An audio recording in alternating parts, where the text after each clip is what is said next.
Welcome back, guys, to another episode of Hormones Happen. I've got a real treat for you guys today. She's a mom, she's a fitness enthusiast, and she's an entrepreneur who owns Clean Eats in Pueblo, Colorado. Stephanie, thank you for being with us. Absolutely. Thank you for having me. This is actually my very first podcast, so I'm very excited. Wow, okay. Well, with that being said, you wear a lot of hats. What is the driving force to keep you achieving so much success? I mean, obviously, as a mom, your daughter or your kids are always, number one motivation. But I think being basically a Pueblo native, I mean, I was born in Denver, but my family moved here at a young age. I went to middle school and high school here, so Pueblo definitely feels like home. I think anyone from here would agree that we're behind the curve in a lot of ways. But with that, I think there's a lot of opportunity here. And I have lived in other states, other cities, and so when you come home after being gone, there's just abundant opportunity here. And so being that we are placed in the position to create that opportunity for our community, it's just it means a lot to me in more ways than just being successful. That's awesome. Did you always know you want to be an entrepreneur? Did you always know you wanted to take on those challenges of being a business owner? I didn't. Growing up, I had a young brother that was born premature. And so, I mean, the first like 5 years of his life, we were in and out of hospitals all the time. And so growing up, I always wanted to be a nurse just because Mm. there were so many nurses that were so special to our family, overcoming those health obstacles for our family. So growing up, that was always what I wanted to.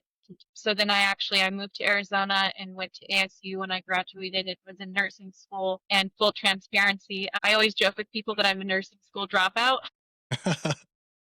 And, to be honest, I actually ended up getting a DUI at college, and that was why I got kicked out. And so Mm. at the time it was kind of like one of those like end all be all moments, my life's over as I know it. But now looking back, I truly feel like it was a blessing in disguise because I probably would have pursued all of nursing school and probably would have ended up in a career that I personally don't think I would be happy in. Kudos to everyone in healthcare, but um, I just don't think it would be for me. So after that, I was just a bartender through, I was 20, 21 years old, and, you know, was very successful in that and paid off all my student loans and bought a house and did all the right things. And it actually just happened to be one of my regulars at the bar was like, "Hey, have you ever thought about real estate? You'd be really good with that. You're good with people. You have a great work ethic." I was like, I never have really thought of that. So I ended up pursuing real estate out in Arizona. And then I moved back to Pueblo a year later, and then, one thing kind of led to another with insurance. I got my insurance license, worked for State Farm for a while. And then I think it was being in Arizona and seeing just how further ahead in so many things they were. And then coming back to Pueblo, I think is kind of where my spark came from with just opportunity. And like, there's so much that other places have that we don't have, and that's kind of where that like entrepreneur spark was lit, was coming back to Pueblo to create a better community for us. So That's incredible. Life has a really funny way of kind of guiding us into the direction that we may not want to go at the time, but we need to go because I have so many, not just nurses, healthcare professionals, MDs, PAs, NPs who talk about how unhappy they are in medical, right? And full transparency, I got super burned out. I got super burned out doing primary care, nursing at the bedside. I have yet to meet a healthcare professional that really isn't, unless you kind of go do something on your own. But the other aspect of that too is you go through any kind of traditional educational program and you get brainwashed. They don't teach you how to be a business owner. They teach you how to be a worker. And it's only until you have a moment of clarity that opens your eyes. For you, it sounds like you had a patron at the bar who is like, hey, you know what? You can do more than this. And healthcare has a great way of beating people down and just making you jaded.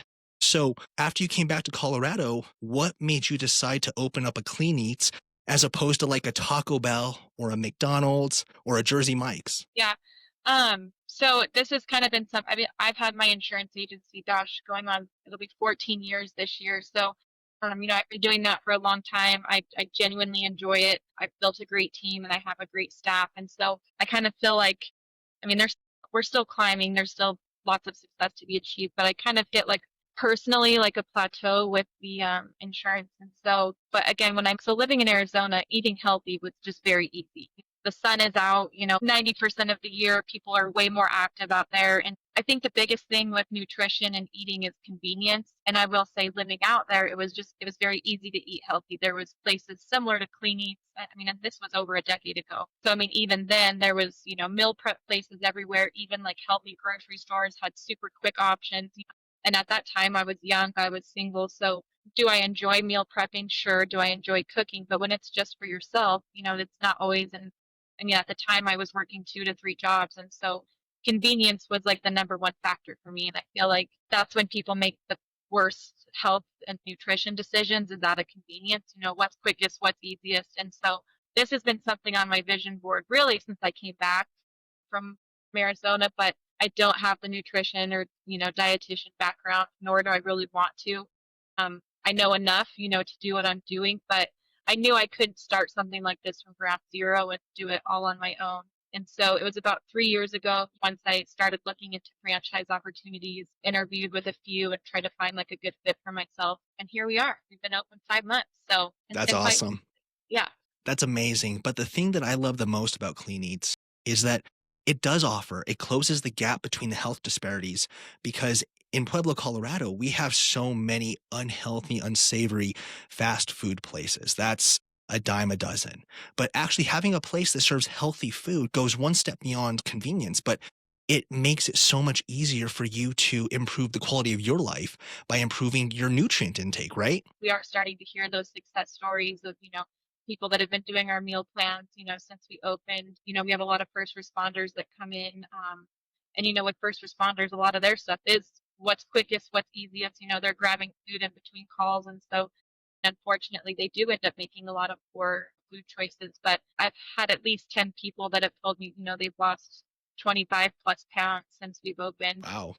And so, hearing those success stories definitely make all of the hard work worth it. So it's been a journey, and I've very very gratifying. I bet, yeah, because it's not just like any restaurant, right? Because we know we're hungry, we want to go eat, but you're in a unique position to where it's like, okay, you're hungry and you want to eat, but how can you also invest in long-term health, which is usually difficult for us to see because we're very short-sighted. We don't see 10 years down the road, 20 years down the road, and we don't see what those small incremental changes add up to and compound over time. And so you're kind of in this niche right now to where it's like you're trying to educate people on the benefits of healthy eating. And at the same time, show that, hey guys, it is also very convenient. I think too what really spoke to me about Clean Eats and like their mission was kind of how like there's something for everyone here, because I feel like there are a lot of people they don't know much about nutrition. They know that like brown rice and broccoli and chicken is like what you should be eating. But I feel like, it really caters to children, to, older people who may have like sodium things they need to watch, or elders, just an average person who's not. So it really, I feel like a lot of places that are similar, they kind of shy away the general public because, I mean, when you don't know what you don't know, you're scared to be, walk into a place like that. And so I really love that it kind of caters to anyone, no matter where they are in their fitness journey, or I mean, really just someone who wants to come in and eat lunch and not feel like they want to go to sleep afterwards. It's cool to see people of all walks of life come through our doors and feel like they are welcome here. And I try to train our staff to really create that lifestyle and just a place that people want to be a part of. So, Yeah, absolutely. And as we know, being an entrepreneur is incredibly challenging. It's very demanding. You're surprised how fast 24 hours in a day can go. What kind of role has like fitness and health played for you in your overall journey? I mean, I don't even know if I could really find words to put together I mean, it's amazing the difference I feel when I do work out and I don't work out. It's sometimes not even about how you look, it's more about that mental clarity. Just, I think too, I really, anyone always tries to say I'm too busy or I can't find time. But it's amazing what even like 15 minutes of movement can do for your day. And I think just really carving out any time to like do something for yourself, which it's easy to find excuses and put everyone else's needs before yours. But especially as a mom, it's like if you're not right, your businesses aren't going to run right. personal health and mental health aren't going to be right. So I definitely have learned to take care of myself first before everything else and not neglect. And really, again, goes back to community. I'm a member of a few different gyms. Each gym kind of has a different thing to offer. And just really being in the community and being part of other people's fitness journeys is, I mean, incredible. Yeah, and I really hope you guys are listening to this because she's a mom and she's a business owner and she's making it work, right? Because at the end of the day, I mean, being a mom is probably the most important job in the entire world, but being able to prioritize your health is huge because when our health is in poor condition, guess what? None of the other issues in our life get taken care of. Our health comes first. And until we can address our health, it's going to be on the forefront of our mind. It's just the way that we are designed. So when you neglect that health, guess what? You're not going to be making smart business decisions. You're not going to be a great family member. There's going to be a lot of things that you neglect. And as you know, being a business owner, unfortunately, we have to neglect quite a bit of things we would like to do. I think too, like I always tell people, like the two most valuable things in life are your health and your time. And that's one thing that I love about Clean Eats is that we can give time back to busy families that have kids in sports, take the meal prep off their plate, the cooking off their plate, and provide them with healthier, food choices. So being able to give to those important things back to people is very meaningful to me. Absolutely. And they really go hand in hand. The more health you have, the more time you get, right? And the more meaningful time you get. So as far as, this is your first restaurant that you've owned, correct? Yeah, I mean, I worked in a lot as a young adolescent, but this is definitely the first one I've owned. Yeah, and it's amazing because when you start, you have that worker mentality. I know I did, and you know how to work, but you Yep. don't know how to own a business. And it's just what I used to think is like business is like a puzzle, and you want to match all these pieces together. And once it's done, you figured out business. But what I've come to realize is business is like a race, like a foot race, like a marathon, but you're horribly out of shape. So you have to get in shape while you're running the race and you don't know how long the race is. You don't know if it ever ends. And yeah, and there may or may not be water stations. And if it's water, it may not be the right aid for you. So business is it's very chaotic, but it's very rewarding when you are able to suffer through and figure things out on your own. I'm sure you've had a lot of learning experiences. Think similar thing happened with insurance. So I had worked for State Farm for about a year and a half. State Farm was kind of like a cult. They made you think that like State Farm is the best. That's the only insurance agency out there. So I literally thought at the time I was going to live and die as State Farm agent.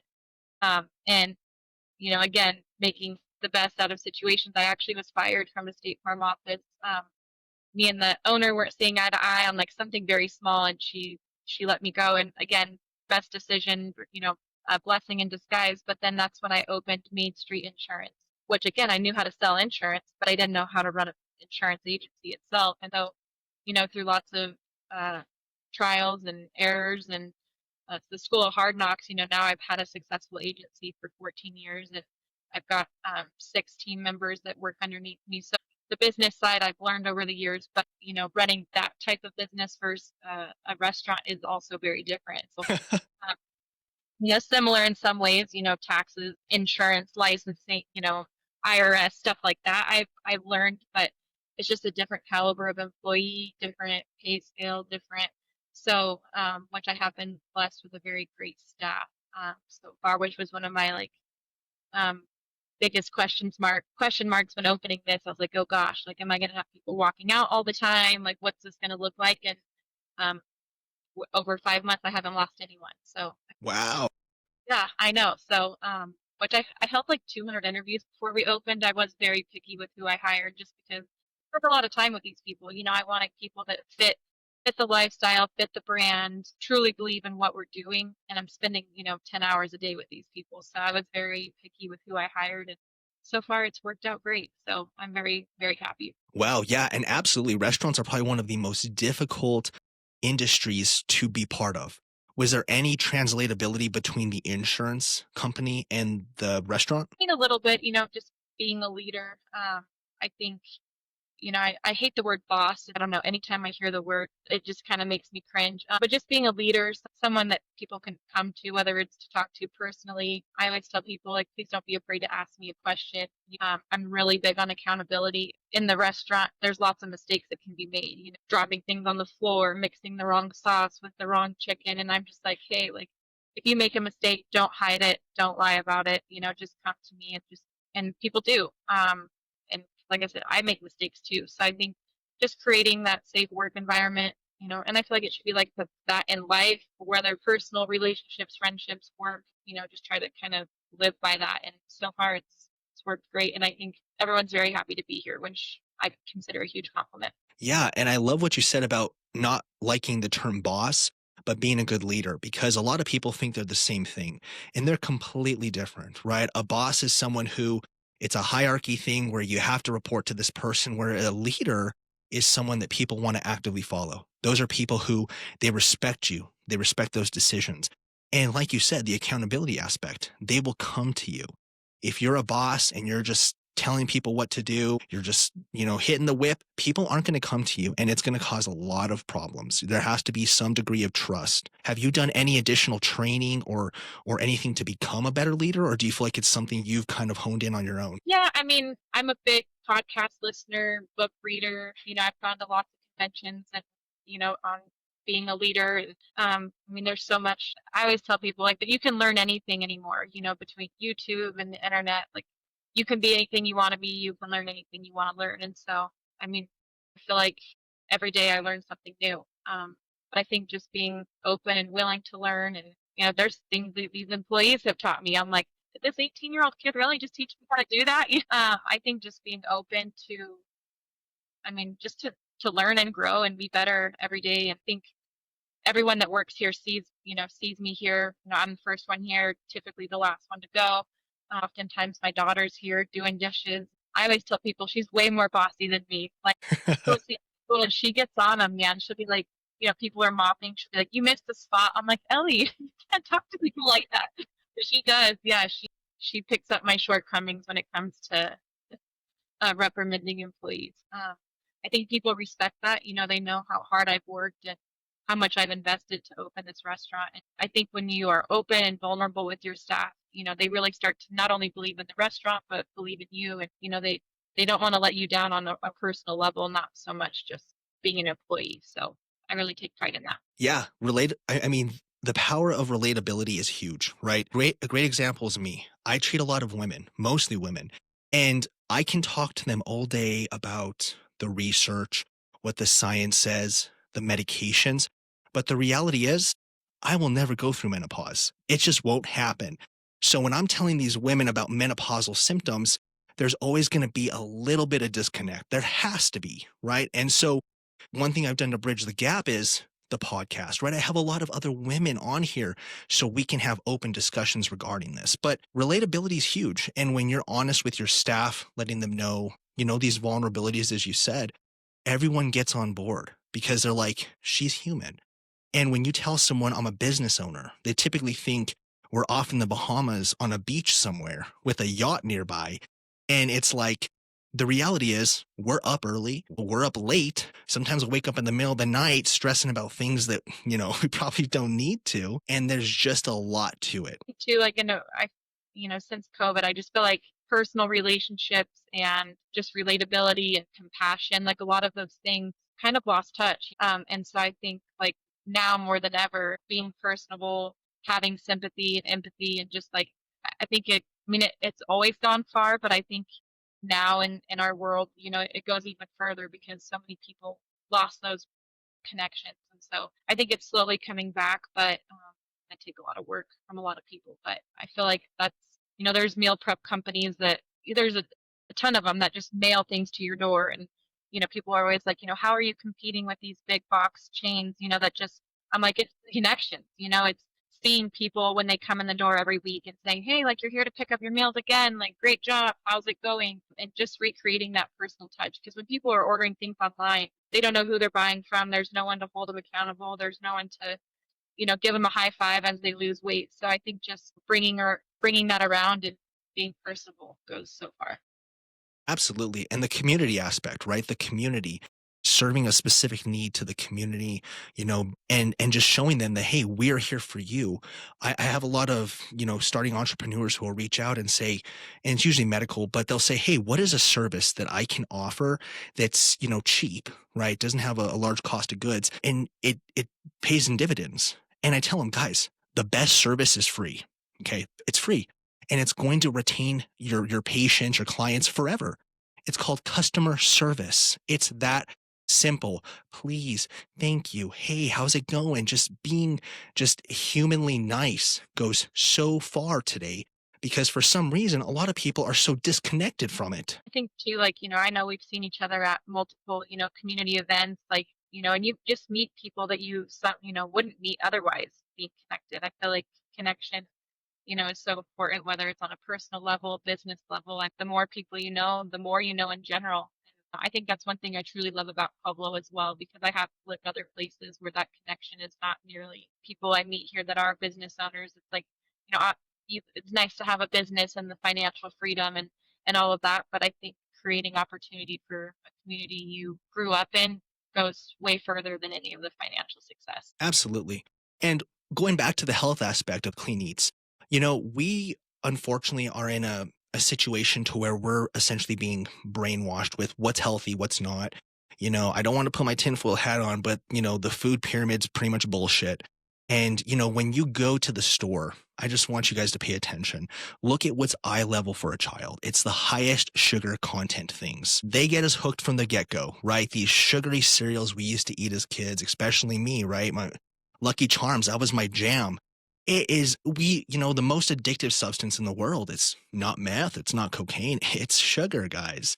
And the problem is it's hidden everywhere, right? And so we have to make conscious choices to eat healthy, not just for our hormonal health, but for our mental health. A lot of people neglect the fact that you are what you eat. And that's not just physically, right? Like you said earlier, feeling good, looking good in the mirror is one thing, but feeling good mentally about yourself and being able to make good decisions as, a mom, an entrepreneur, a fitness enthusiast, those are also important. I think too, I mean, just breaking those habits. I mean, once, your body craves things and it's not that you're even like mentally craving it. It's just, if you have a bunch of sugar, you have a bunch of coffee, then you completely cut that stuff out of your diet. I mean, your body is physically, craving those things. But, I would say after like a month of eating pretty much only clean eats, we don't use any seed oils, no, of course, some of our sauces have like a natural sodium, but we don't add any sodium or any seasonings to any of our stuff. But I mean, after eating that for a month, like now my body like literally rejects that kind of stuff. Like if I have anything, and so you get to a point where you don't even crave it because if you do eat that type of food, your body, you'll physically be sick or a meal could ruin the whole day. It is nice to get over that hump. And I think a lot of people give up on their diets before they can even cross that bridge. But once you do, it's just so easy. I feel like there's so many foods that I look at and foods that I used to actually once crave and enjoy. You look at it and one of my favorite quotes that I always tell people that are struggling with a diet is if you can't control what you put in your mouth, what can you control? And I just think it's so powerful because it's like nobody is force feeding you cake and junk food and McDonald's. Like you are literally making that conscious choice to pick that up and eat every single bite. And if that's not something you can control, then who can? Nobody. Yep. Accountability. Now, Steph, what is your favorite item on the menu? So on our like cafe menu, my favorite would be our turkey burnt end Cuban. It's just kind of like a unique thing, something that you can't really get anywhere else. It's got turkey and then it's on a flatbread that has like we call it an epic sauce that we make here. It's like a blend of honey mustard and barbecue. And then anything with bison. I'm a big fan of our bison. So we have a Southwest bison wrap, or you can build your own bowl with the bison. And those would be my top three picks. Okay. And you guys also do like subscription meal plans too, right? Yeah. So we have our what's called our grab and go section. So when you first walk in the cafe to the left, we have 4 big freezers. All of those meals are made here in store and then we just freeze them. Everything is back row based. So, we have an in-house nutritionist with the Clean Eats franchise that they come up with all of these meals. So we weigh everything down to the ounce in the back. But so all of the allergens are listed, all of the macros are listed. But you can basically come in and grocery shop. You can pick those meals up anytime. You don't have to plan ahead. So if you miss the Sunday at midnight cutoff, there's no excuse. You can still come in and have a meal. Then, of course, we have the cafe menu where we cook it fresh. You can dine in or take it out. We're on DoorDash for up. And then we also have the meal plans. That menu changes every week. The menu comes out on a Thursday. You have Sunday at midnight is the deadline. And then once you order those, the pickup is on Sunday and Monday. And there's one thing I always tell people that kind of sets us apart as well is there's no minimum order. A lot of meal prep that you can do online, that you have to get 10 meals. It's an automatic subscription. They keep your card on file. They automatically charge you and ship it to your door. You can pay online or you can pay in the store. So you can order the meals, but then pay when you get here. And you can literally order one meal. There's no minimum order. We do have price breaks. So the more that you do order, they do get cheaper, 10 or more, 15 or more, 21 Mhm. plus. So there is a benefit of ordering, but the menu changes every week. And you can also do low carb options, or we also have extra protein. And then you can also do low carb and extra protein. So if you're someone who needs a little more, and then we also have custom meal plans. So if you have a strict diet, allergies, you can create your own meal plan. It doesn't have to be anything on our menu. So you can pick everything from your protein, veggies, base, all of that. I love that. That's awesome. Now, Stephanie, what is your 5-year plan? Like, where do you see yourself in 5 years? Like, have we opened some more clean eats? Have we started some other franchises? Like, what do you see in the future here? Funny people ask that. They're like, "Are you ready to do your second one?" I'm like, "No, I don't know." So we actually have the owners convention for Clean Eat. It was founded in North Carolina, so every year in October, all of the owners get together and fly out for like a weekend convention. So that's actually next weekend. So I'm super excited to be a part of that because last year I went, but we weren't open yet. We were just under construction. So I was in the room with all of these owners, but I had no clue what questions to ask. Like I was just really drinking from a fire hose at that point. But it'll be really cool to go back now that we're open and just, pick people's brains. But they do say your first store is the hardest. The more you open, it gets easier every time. I don't know. I'm not opposed to it. Yeah, 5 years. I wish I could answer that a little more black and white, but kind of just taking it day by day. But hopefully a little more vacation time. Oh, I bet. I bet. I've been grinding real hard for like 3 years, so I could settle for a little bit of a slowdown. Oh, I bet. Yeah, I bet. And, that's the thing. That's the hope, right? We grind as hard as we can at the infancy of these things. And then once it becomes not a job, but a business, now we can go ahead and start reaping some of those rewards. Now, before we end the episode, Stephanie, what is one thing you would like to say for someone who may be kind of on the edge of maybe I should improve the way I eat, maybe I should eat healthier, and they just need that little push? I would say so. It's funny because I've always, not always, up until very recent, like I used to always be the person that would say, I'm going to start Monday. Monday, I'm going to start eating better, or I'm going to go to the gym. But then that Monday comes and you're like, shoot, I have a meeting. I can't go to the gym. And so then you're like, well, next Monday, or it's the beginning of the month, or, so many people with their, New Year's resolutions. I would just say, like, don't make excuses. Just start today. Start now because I feel like we live in like a society that just makes excuses. We put things off. Or just say like one more cheat meal, one more bad day, just because any progress is progress. And just really set realistic goals. I feel like so many people are like, I'm going to work out every day, I'm going to eat clean every day. And then if you set unrealistic goals and then you don't meet those goals, then, you're defeated, you're down on your self-esteem. And so I would just say any little progress is progress. It doesn't have to be completely life changing, but just taking those small steps. Those small steps really add up. So, and don't be afraid. Meal prep is overwhelming. Nutrition is overwhelming. If you have questions, come and see any of our staff. There's a lot of things we're still learning. Like let's learn together and make those small changes because you'd be surprised what it would do for your mental health and your physical health and all of that. Awesome. I love it. Well, Stephanie, thank you so much for joining us today. Absolutely. It was my pleasure to be here, and I look forward to discussing more things in the future. Sounds good. Okay, thank you.